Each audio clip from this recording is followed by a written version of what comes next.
guys, today I have with me the Redmi Note 10. The smartphone offers a 6.43-inch Super AMOLED display having a pixel density of 409 ppi.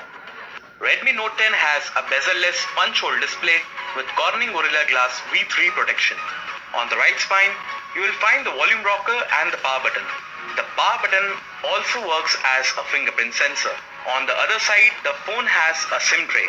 On top, there is a secondary microphone, IR blaster and speaker grill. The bottom of the phone features a USB Type-C port, 3.5mm jack and a speaker grill. Redmi Note 10 comes with a quad camera setup with the Redmi branding at the bottom. So that's all as far as the design is concerned. Now let's get into the details about the internals. Redmi Note 10 comes with a Qualcomm Snapdragon 678 chipset with 11nm fabrication.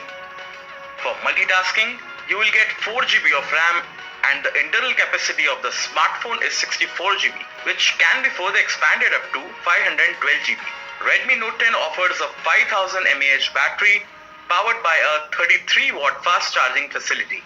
Coming to the camera aspects, the phone features a 48-megapixel quad camera setup and includes a 48-megapixel primary camera supported by an 8-megapixel ultra-wide-angle camera, a 2-megapixel macro camera and a 2-megapixel depth camera. Also, the phone offers a 13-megapixel front camera.